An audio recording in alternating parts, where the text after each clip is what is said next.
ఈరోజే ఆషాఢ శుద్ధ విదియ ఎంతో పవిత్రమైన విశేషమైన రోజు.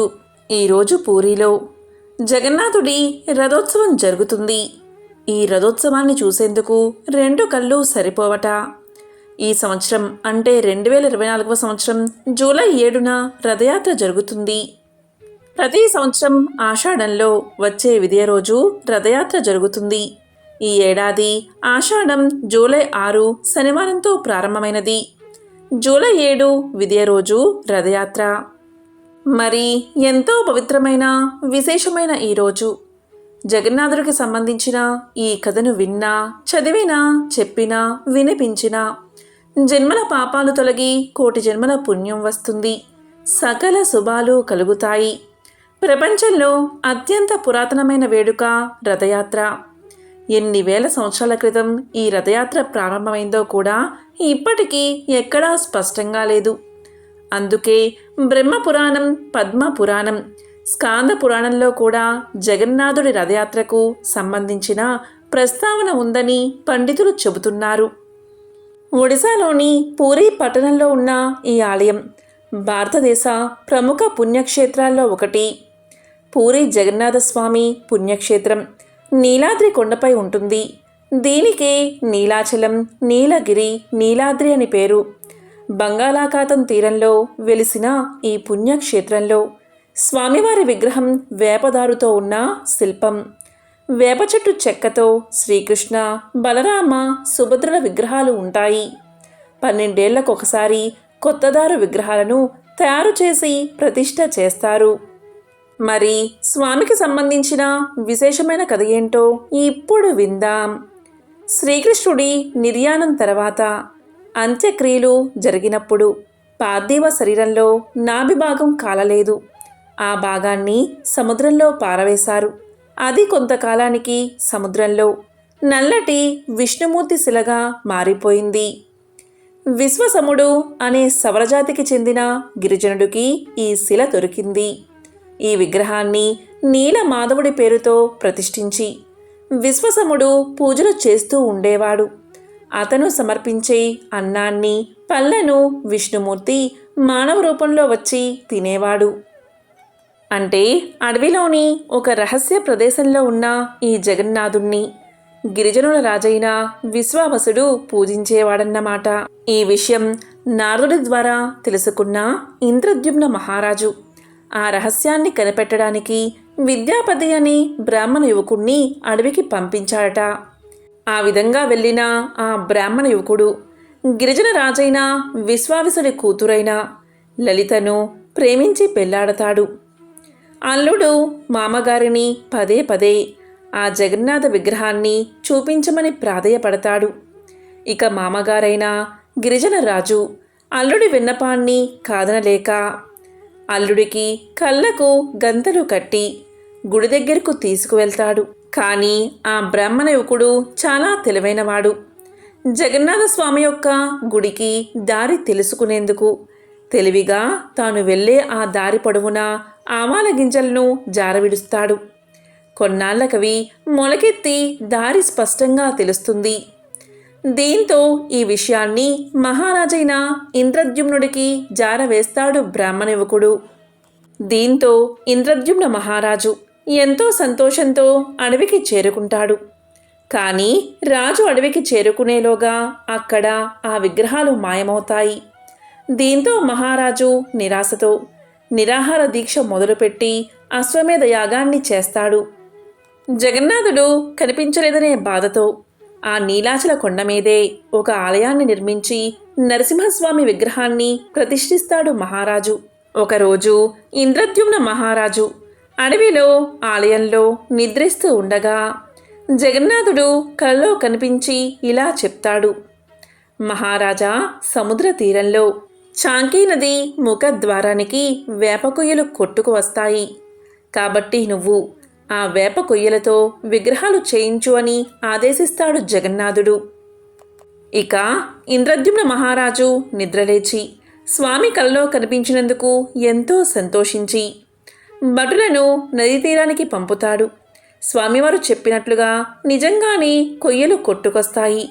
కానీ ఆ కొయ్యలతో విగ్రహాలు చేయడానికి ఎవ్వరూ ముందుకు రారు. దీంతో ఇంద్రద్యుమ్న మహారాజుకు ఏం చెయ్యాలో తోచదు. ఇలా రాజు ఎంతో బాధగా ఆలోచిస్తున్న సమయంలో దేవశిల్పైన విశ్వకర్మ వికలాంగుడి రూపంలో రాజు వద్దకు వస్తాడు. రాజును చేరి ఇలా పలుకుతాడు, మహారాజా, నేనొక్కడినే రహస్యంగా ఒక గదిలో విగ్రహాలకు రూపకల్పన చేస్తాను. ఆ సమయంలో పచ్చి మంచినీళ్లు కూడా ముట్టుకోను. ఆ 21 రోజులు అటువైపు ఎవ్వరూ రాకూడదు. నా పనికి ఆటంకం కలిగించకూడదని షరతులు విధిస్తాడు. దీనికి రాజు అంగీకరిస్తాడు.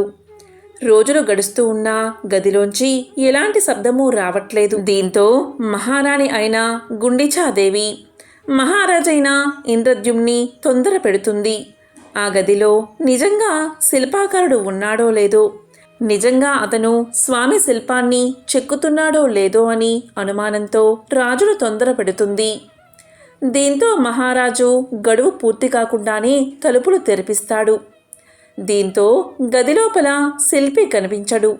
చేతులు కాళ్ళు లేని సగం చెక్కిన విగ్రహాలు మాత్రం దర్శనం ఇస్తాయి.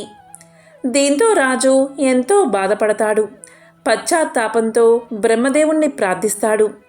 దీంతో బ్రహ్మదేవుడు ప్రత్యక్షమై ఇలా పలుకుతాడు, మహారాజా, ఇక మీదట ఇదే రూపంలో విగ్రహాలు పూజలు అందుకుంటాయని ఆనతి ఇస్తాడు. బ్రహ్మదేవుడే స్వయంగా ఆ విగ్రహానికి ప్రాణ ప్రతిష్ఠ చేస్తాడు. అందుకే పూరి ఆలయంలోని విగ్రహాలకు అభయహస్తం, వరదహస్తం కనిపించవు. చతుర్దశ బోనాలను వీక్షించడానికా అన్నట్లు ఇంతింత కళ్ళు మాత్రం ఉంటాయి. దేశంలో ఎక్కడా లేని విధంగా పూజలు అందుకుంటున్న ఇక్కడి ఈ దారు దేవతా మూర్తులను 8 లేదా 12 లేదా 19 సంవత్సరాలకు ఒకసారి మార్చి నూతన దేవతామూర్తులను ప్రతిష్ఠిస్తూ ఉంటారు. దీనిని నవకళేబర ఉత్సవంగా నిర్వహిస్తారు. సాధారణంగా ఏ హిందూ ఆలయంలో అయినా సరే ఊరేగింపు నిమిత్తం మూల విరాట్టును కదిలించరు. అందుకు ఉత్సవ విగ్రహాలు ఉంటాయి. లక్షలాది భక్తజనం నడుమ జగన్నాథుడి రథం అంగుళం అంగుళం చొప్పున చాలా నెమ్మదిగా కదులుతుంది. దీన్నే ఘోషయాత్ర అంటారు.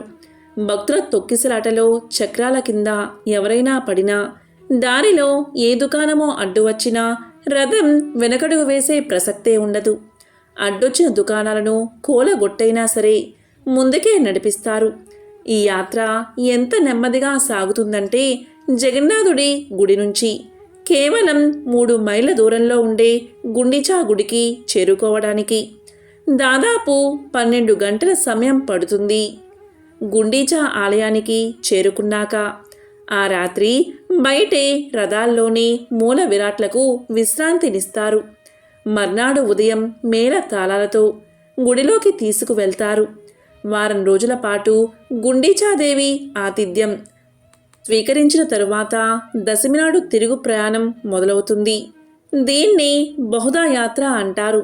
ఆ రోజు మధ్యాహ్నానికి 3 రథాలు జగన్నాథ ఆలయానికి చేరుకుని గుడి బయటే ఉండిపోతాయి. మర్నాడు ఏకాదశి నాడు స్వామివార్లను బంగారు ఆభరణాలతో అలంకరిస్తారు. ద్వాదశి నాడు విగ్రహాలను మళ్లీ గర్భగుడిలోని రత్న సింహాసనంపై అలంకరించడంతో ఈ యాత్ర పూర్తవుతుంది. ఈ యాత్ర పేరిట 10 రోజులుగా స్వామిలేని ఆలయం నూతన జవజీవాలు పుంజుకుని కొత్త కళను సంతరించుకుంటుంది. ఇటువంటి ఎన్నో విశిష్టతలు, భిన్న సంస్కృతులు, సాంప్రదాయాలు కలగలిసిన ఈ పూరి జగన్నాథుడి ఆలయాన్ని ఏటా ఎన్నో లక్షల మంది సందర్శిస్తారు. జగన్నాథుడు అంటే లోకానికి నాథుడు అని అర్థం.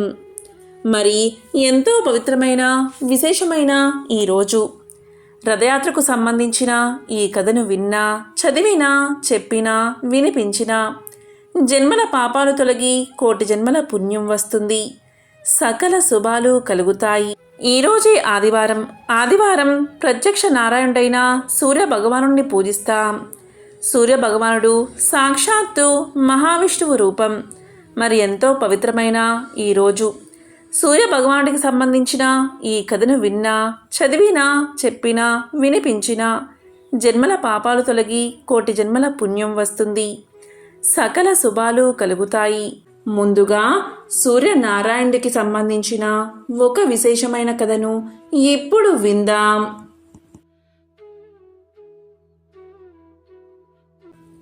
ఈ కథ బ్రహ్మ వైవత్ర పురాణంలోనిది. ప్రత్యక్ష దైవమైన సూర్యుడు సమస్త మానవాళికి జవజీవాలను కల్పిస్తున్నాడు. ఆ భగవానుడి వల్ల మానవులే కాదు, దేవతలు మేలు పొందారని పురాణాలు చెబుతున్నాయి. సూర్యుడు క్రియాశక్తి ప్రవృత్తి కిరణాలతో దేవతలను, పితృదేవతలను, మనుషుల్ని తృప్తిపరుస్తూ ఉంటాడు. కశ్యప ప్రజాపతి అదితి దంపతుల ముద్దుల కుమారుడే సూర్యుడు. ఆ సమయానికే రాక్షసుల ఆగడాలు హెచ్చు పెరిగాయి. అసురుల ఆట కట్టించగల అపార శక్తిమంతుణ్ణి బిడ్డగా ప్రసాదించమని అదితి సౌరశక్తిని ప్రార్థించింది. విశ్వమంతా విస్తరించిన తేజస్సునే సంక్షిప్తకరించి ఆ తల్లి కడుపున నిక్షిప్తం చేసిందా దివ్యకాంతి. పుట్టబోయే కొడుకు కోసం వ్రతాలు ఉపవాసాలు చేస్తున్న అదితిని చూసి కశ్యపుడు ఎగతాళి చేశాడు. బిడ్డని ఆకలితో చంపేస్తావా అని అరిచాడు. ఆ మాటకు తల్లి మనసు గాయపడింది. నిరసనగా తన గర్భాండాన్ని త్యంజించింది. ఆమె కడుపులో నుంచి నేలమీద పడగానే 1,00,000 అగ్నిగోళాల్లా బగబగా మండిందా అండం. ఆ వేడికి సృష్టి అతలాకుతలమయ్యింది. అదితి కశ్యపుల ప్రార్థన తర్వాత ఆ అండం పగిలి అందులోంచి అందమైన పసివాడు బయటకొచ్చాడు. ఆ బాలుడే బాణుడు. ఆ రోజే 7 గుర్రాల రథాన్ని అధిరోహించి వెలుగుల దేవుడిగా బాధ్యతలు స్వీకరించాడు అని మత్స్య పురాణం తెలియచేస్తుంది. తల్లి కోరిక మేరకు దేవతల శత్రువులైన రాక్షసుల్ని ఓడించినందువల్ల ఆదిత్యుడు అని పిలువబడ్డాడు. సూర్యుడు ఎరుపు వర్ణం కలవాడు. ఆయన రథమునందు ఒకే చక్రం ఉంటుంది. దీనిని సంవత్సరము అంటారు. ఈ రథం 12 మాసాలు, 6 ఋతువులు, 4 మాసాల చొప్పున 3 నాభులు ఉంటాయి. ఇదే కాలచక్రం అని కూడా అంటారు.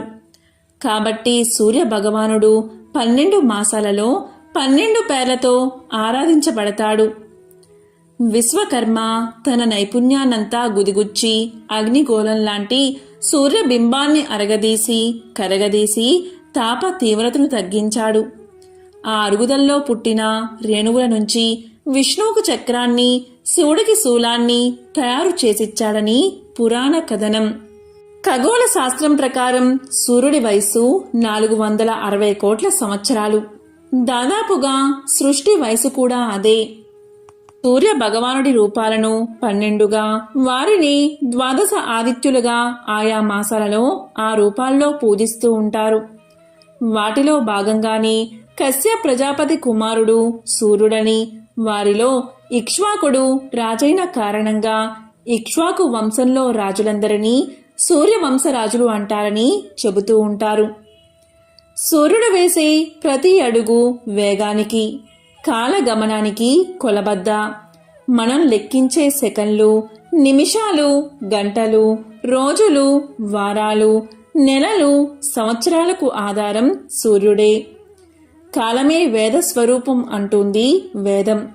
కాలం కంటికి కనబడదు, దైవమో అంతే. కానీ కాలానికి ప్రామాణికమైన సూర్యుడు మనకు కనిపిస్తాడు. అందుకే ఆయన్ని ప్రత్యక్ష దైవంలా కొలచి ఆది నారాయణుడిగా ఆరాధిస్తాం. భౌతిక వైజ్ఞానిక దృష్టితో పరిశీలిస్తే సృష్టి స్థితి లయకారకుడు సూర్యుడు మాత్రమే.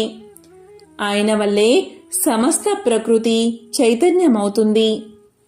సూర్యుడికి ఎంతో ప్రీతికరమైనది ఆదివార వ్రతం. సూర్యుడు అనంతమైన కిరణాలు కలవాడు, జగత్తుకు వెలుగు ప్రసాదించేవాడు, జ్యోతి స్వరూపుడు, దినరాత్రాలు ఏర్పరిచినవాడు, ఆయురారోగ్యాలు ప్రసాదించేవాడు, శుభాలను కలిగించేవాడు, ముల్లోకాలకు చూడామణి, దినాలకు మణి వంటివాడు. అతని పేరు మీద ఏర్పడిన రోజే ఆదివారం. ఆదివార వ్రతం చేయడం వల్ల అనంతమైన లాభాలు కలుగుతాయి.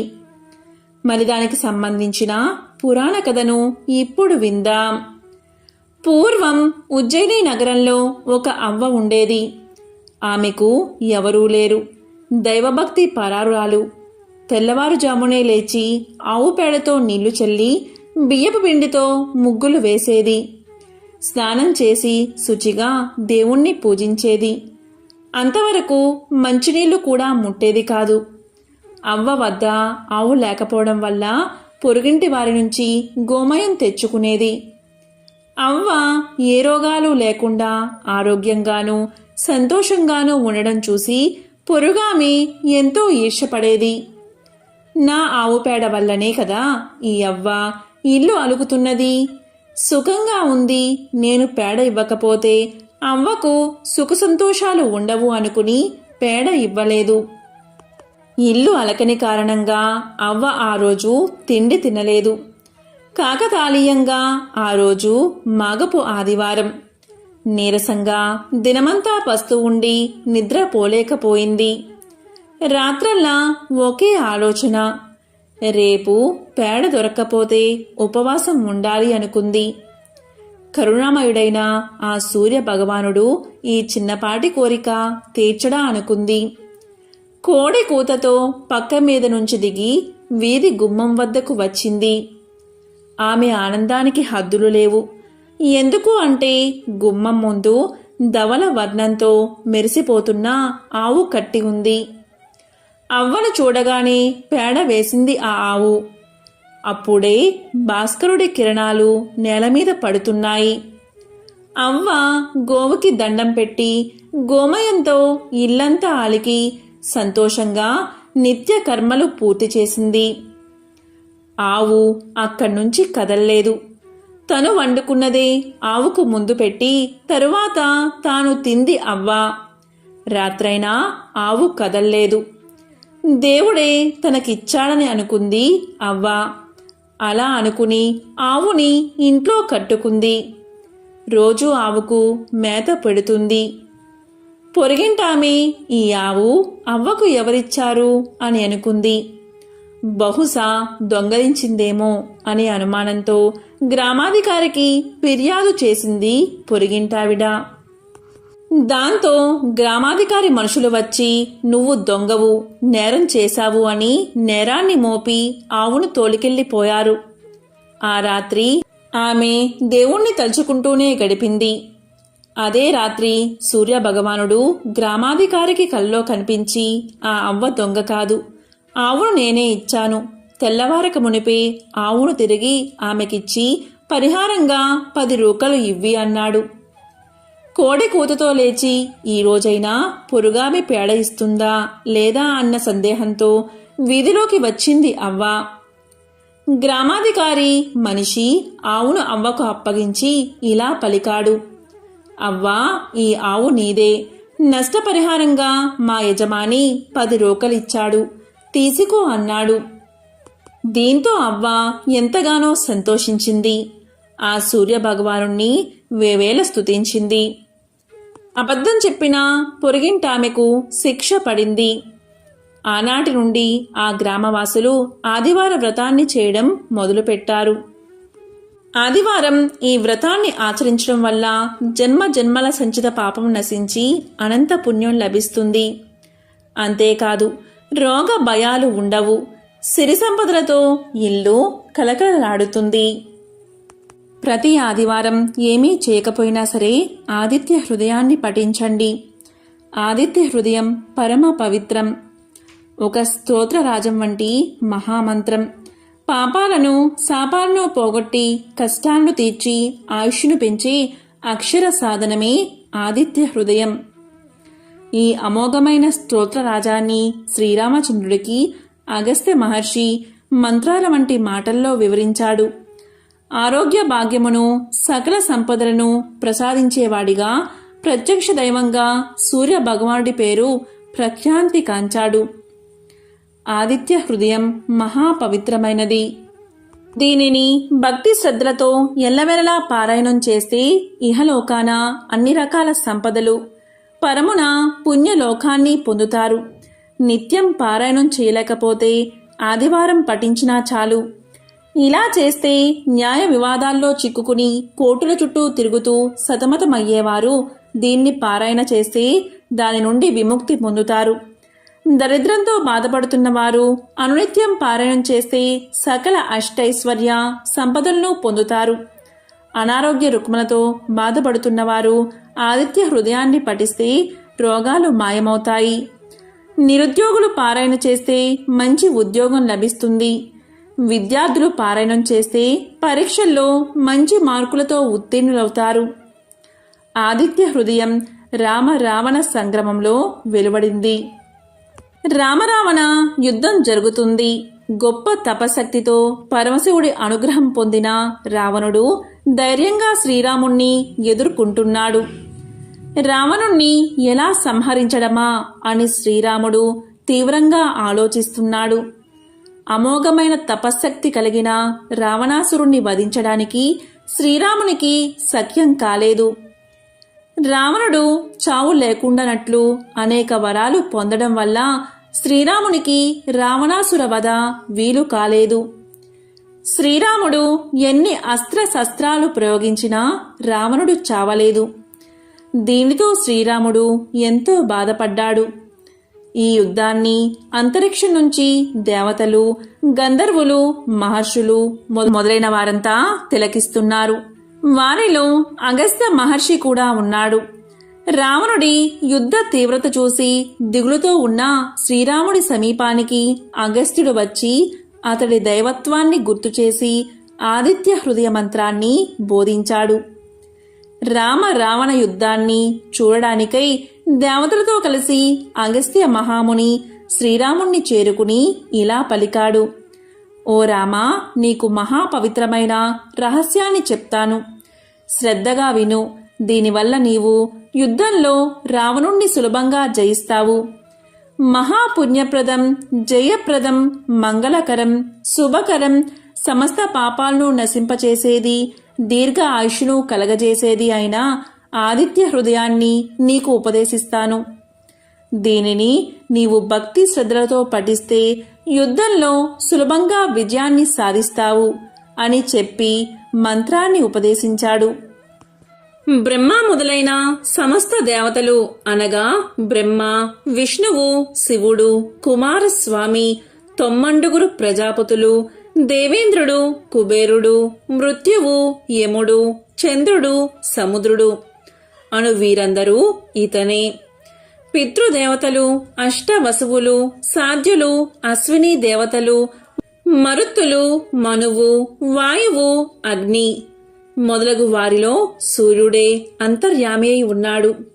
బంగారు రూపం గల అందం, గర్భమందు కలవాడు, బంగారంతో సమానమైన అంతఃకరణ కలవాడును, చల్లని వాడవును, శత్రు సంతానములను పోగొట్టు వాడును, లోకమునకు వెలుతురు కలగజేయవాడువును, అదితి యొక్క కుమారుడవును, మంచును పోగొట్టు వాడవును అయినా నీకు భక్తితో నమస్కరించి స్తోత్రాన్ని చేస్తున్నాను. ఋగ్వేదం, యజుర్వేదం, సామవేదం, అథర్వణ వేదం అనే 4 వేదాల యొక్క సారం అయిన వాడవు.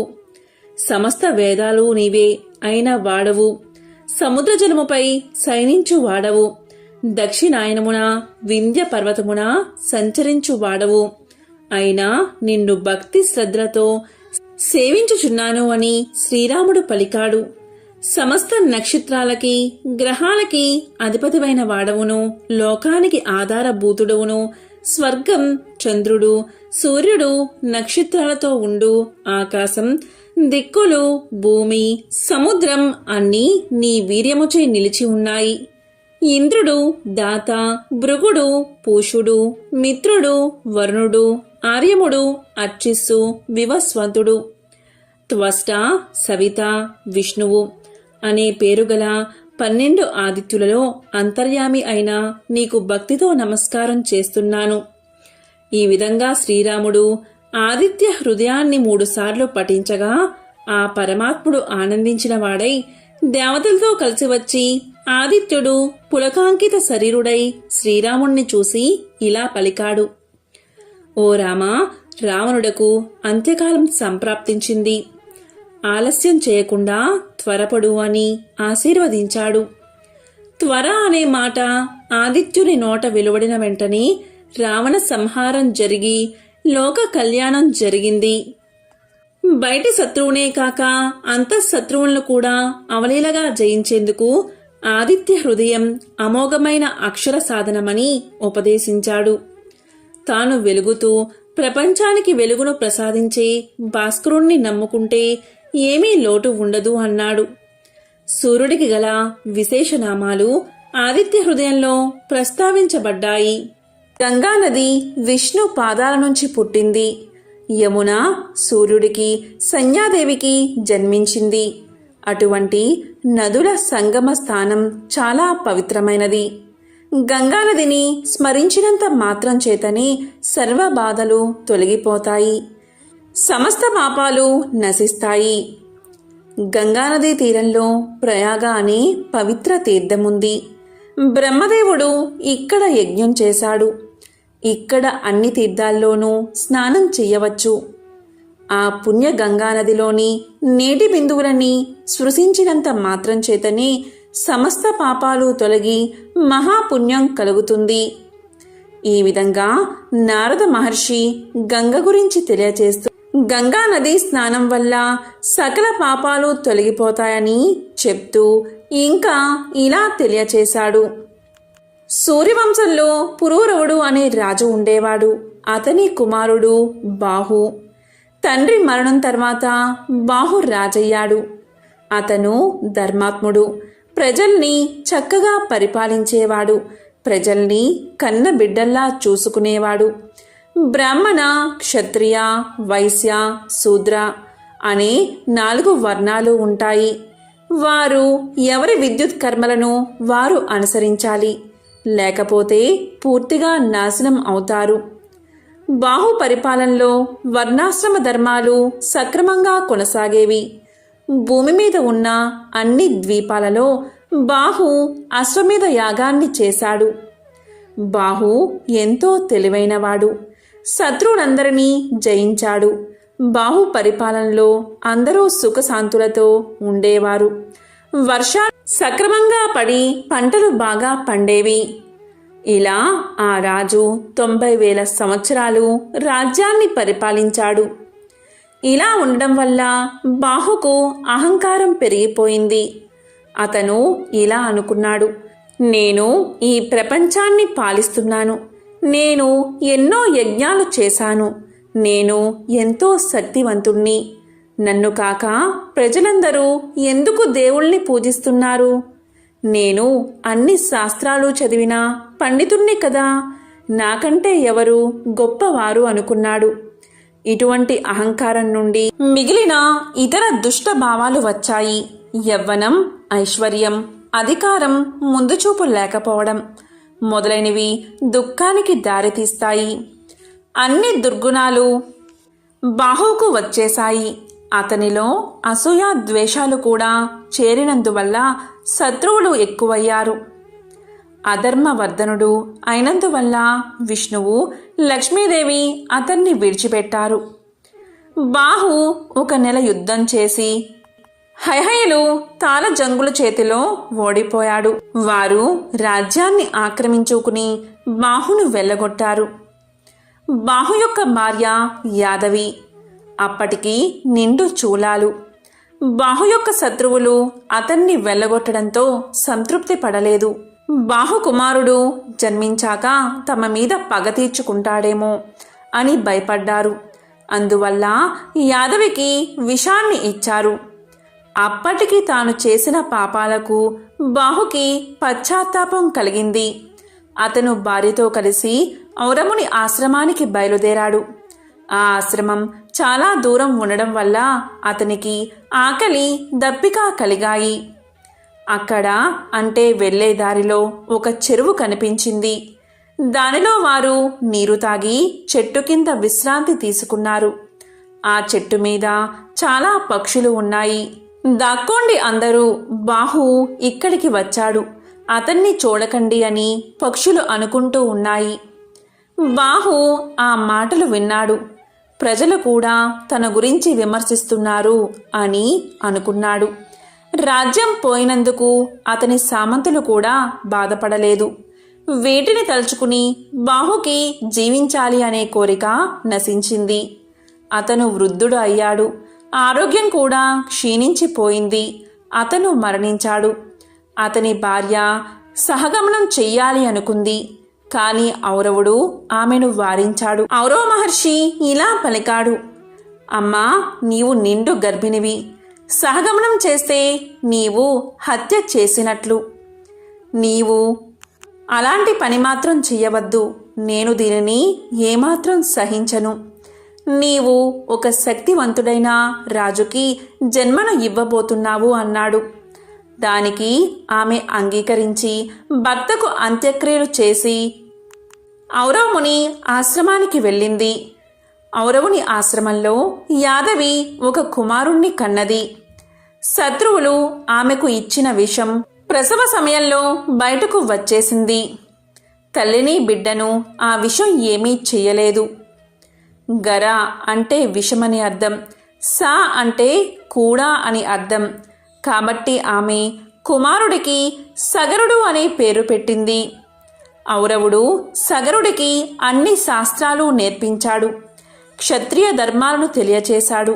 అతను పెద్దవాడిన తర్వాత యుద్ధకళ నేర్పించాడు. సగరుడు న్యాయవంతుడు, ధైర్యవంతుడు అయ్యాడు. తరువాత సగరుడు తల్లిని ఇలా అడిగాడు, నా తండ్రి ఎక్కడున్నారు? అసలు నా తండ్రి ఎవరు? తండ్రి లేని జన్మ ఎందుకు? దయచేసి నా తండ్రి ఎవరో చెప్పు అని తల్లిని అడిగాడు. అంతవరకు యాదవి సగరుడికి తండ్రి గురించి చెప్పలేదు. ఇప్పుడు చెప్పలేక తప్పలేదు. నీ తండ్రిని శత్రువులు తరిమేశారు నాయనా అని చెప్పింది. ఆ విషయం విని సగరుడు శత్రువుల మీద పగ తీర్చుకోవాలి అనుకున్నాడు. తల్లి ఆశీర్వాదాన్ని ఔరవుని దీవెల్లో తీసుకుని సగరుడు బయలుదేరాడు. వశిష్ఠుడు బాహు యొక్క గురువు కాబట్టి సగరునికి కూడా గురువే. సగరుడు వశిష్ఠుని వద్దకు పోయి అతని ఆశీర్వాదాన్ని తీసుకున్నాడు. వశిష్ఠుడు సగరునికి ఇంద్రాస్త్రాన్ని, వరుణాస్త్రాన్ని, బ్రహ్మాస్త్రాన్ని, ఆగ్నేయాస్త్రాన్ని మొదలైన దివ్య అస్త్రాలు ఇచ్చాడు. శక్తివంతమైన ధనస్సు కూడా ఇచ్చాడు. వీటి వల్ల సగరుడు అజేయుడు అయ్యాడు. సగరుడు శత్రువులపై యుద్ధం చేశాడు. కొంతమంది శత్రువులు చనిపోయారు. బతికున్నవారు వశిష్ఠుని వద్దకు రక్షణ కోసం వెళ్లారు. అప్పుడు సగరుడు వశిష్ఠుడితో ఇలా చెప్పాడు, ఋషివర్య, ఈ పాపాత్ములను చంపడం అవసరం. వారికి మీరు రక్షణ ఇవ్వకండి. శత్రువుని బతకనివ్వకూడదు అన్నాడు. దానికి వశిష్ఠుడు ఇలా పలికాడు, వద్దు, వారిని బతకనివ్వు. తెలివి తక్కువగా చంపడం మంచిది కాదు. తరువాత వారి పాపాలకు వారే శిక్షను అనుభవిస్తారు. రక్షణ కోసం వచ్చిన వారిని చంపి నువ్వు పాపాన్ని ఎందుకు మూట కట్టుకుంటావు అన్నాడు వశిష్ఠుడు. అప్పుడు సగరుడు వారిని చంపకుండా విడిచిపెట్టాడు. కాని వారిని మరో విధంగా శిక్షించాడు. అతని శత్రువుల్లో కొంతమందికి శిరోజాలు కత్తిరించాడు. కొంతమంది యవ్వనులకు శిరోజాలను పొడవుగా పెంచాలి అని శాసించాడు. కొంతమంది శత్రువులకు శిరోముండనం చేయించడమే కాకుండా వారి గడ్డాలను తీయించాడు. వారిని వేదాలు చదవకూడదు అని నిషేధించాడు. ఇలా జరిగిన తర్వాత వశిష్ఠుడు సగరునికి పట్టాభిషేకం చేశాడు. సగరుడికి 2 భార్యలు. ఒకరు కేసని, ఆమె విదర్భరాజు కుమార్తె. 2వ భార్య సుమతి. సగరుడు రాజైన విషయం విని ఔరవుడు అతన్ని ఆశీర్వదించడానికి వచ్చాడు. అప్పుడు ఔరవుడు సగరుడితో ఇలా పలికాడు, నేను నీకు 2 వరాలు ఇవ్వాలి అనుకుంటున్నాను. నీ భార్యలో ఒకరికి ఒకే ఒక కుమారుడు జన్మిస్తాడు. మరొకరికి 60,000 మంది కుమారులు కలుగుతారు. ఏ భార్యకు ఏది కావాలో కోరుకో అన్నాడు. దానికి రాజు కేసునికి ఒక కుమారుడు, అలాగే సుమతికి 60,000 మంది కుమారులు కావాలి అని ప్రార్థించాడు. ఆ విధంగానే కేసునికి ఒక కుమారుడు పుట్టాడు. అతను చాలా దుర్మార్గుడు అయ్యాడు. అతనికి అసమంజసుడు అనే పేరు పెట్టారు. సుమతికి 60,000 మంది పుత్రులు కలిగారు. వారందరూ కూడా అసమంజసుడిలాగే దుర్మార్గులు అయ్యారు. మొదట్లో సగరుడు కుమారుల గురించి పట్టించుకోలేదు. అసమంజసుడికి ఒక కొడుకు పుట్టాడు. అతని పేరు అంశుమంతుడు. అంశుమంతుడు తండ్రిలా దుర్మార్గుడు కాదు, ధర్మ బుద్ధి కలవాడు. సగరపుత్రులు 60,000 మంది చాలా దుర్మార్గంగా ప్రవర్తించసాగారు. యాగాలను ధ్వంసం చేసేవారు, సాధువుల్ని హింసించేవారు, దేవతలకు ఇచ్చే నైవేద్యాలను తీసుకునేవారు, అప్సరసలను ఎత్తుకుని పోయేవారు, పారిజాత పుష్పాలను దొంగలించేవారు. ఇదంతా చూసిన ఇంద్రాది దేవతలు వారిని ఎలాగైనా నాశనం చెయ్యాలి అనుకున్నారు. వారందరూ కలిసి కపిలుడు అనే ముని ఆశ్రమానికి చేరుకున్నారు. కపిలుడు విష్ణు భక్తుడు. విష్ణువంతా శక్తివంతమైన వాడు. పాతాళ లోకంలో అతని ఆశ్రమం ఉంది. వారందరూ కపిలముని వద్దకు వచ్చారు. వారు ఇలా పలికారు: ఓ మహర్షి, సగరపుత్రుల నుండి లోకాన్ని కాపాడండి అని వేడుకున్నారు. దానికి ఆ మహర్షి ఇలా సమాధానం చెప్పాడు: భయపడకండి దేవతలారా, ఇతరులను బాధించేవాళ్ళు ఎంతటి పాపాత్ములైనా శిక్షను అనుభవిస్తారు. మీరు నిశ్చింతగా స్వర్గానికి వెళ్ళండి అన్నాడు. ఇంతలో సగరుడు అశ్వమేధ యాగాన్ని ప్రారంభించాడు. వశిష్ఠుడు మొదలైన ఋషులు పురోహితులుగా నిర్వహించారు. అశ్వాన్ని వదిలిపెట్టారు. ఇంద్రుడు ఆ అశ్వాన్ని దొంగలించి పాతాళ లోకంలో ఉన్న కపిలుడి ఆశ్రమంలో వదిలిపెట్టాడు. సగరపుత్రులు అశ్వం కోసం అన్ని చోట్ల వెతికారు. కానీ ఎక్కడా ఆ అశ్వం కనబడలేదు. చివరకు అది పాతాళ లోకంలో ఉన్నట్లుగా తెలిసి అక్కడికి చేరుకున్నారు. అక్కడ కపిలముని ఆశ్రమం వద్ద అశ్వాన్ని చూశారు. కపిలుడు తపస్సు చేసుకుంటూ ఉన్నాడు. వారు రావడం కపిలుడు గమనించలేదు. కపిలుడే అశ్వాన్ని దొంగలించాడు అని అందరూ అనుకున్నారు. కపిలుణ్ణి మందలించాలి అనుకున్నారు. ఆ దొంగని బంధించండి, అతన్ని చంపండి, చూడండి ఎలా ధ్యానం చేసుకుంటూ కూర్చున్నాడో. దుర్మార్గుల అందరూ ఇలాగే నటిస్తారు అని పలికారు సగర కుమారులు. కపిలుణ్ణి బంధించారు. కానీ కపిలుడు ధ్యాన ముద్రలోనే ఉన్నాడు.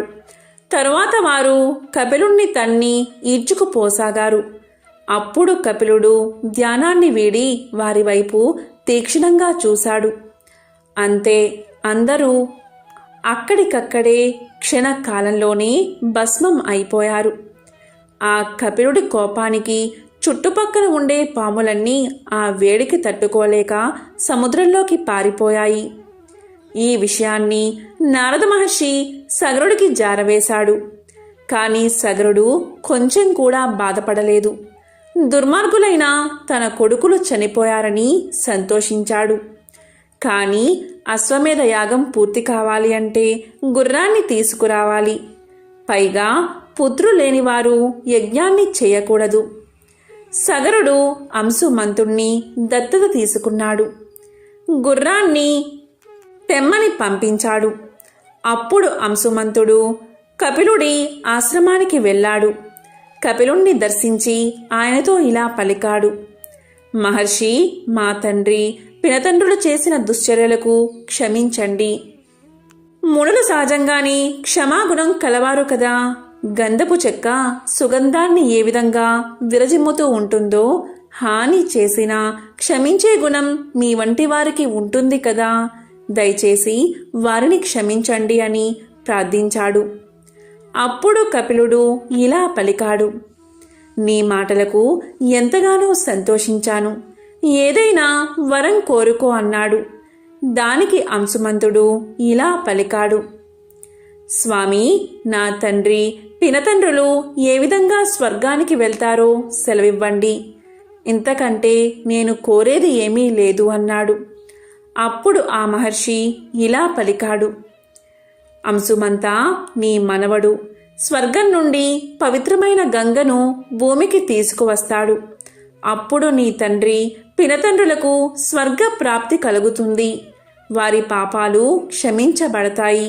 నువ్వు ముందుగా గుర్రాన్ని తీసుకుని వెళ్ళు అని దీవించాడు.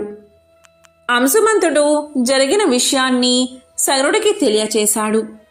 అంశుమంతుడికి దిలీపుడు అనే కుమారుడు ఉన్నాడు. ఆ దిలీపుని కుమారుడే భగీరథుడు. భగీరథుడు ధర్మాత్ముడు, సత్యవంతుడు, ఎన్నో యాగాలు చేశాడు.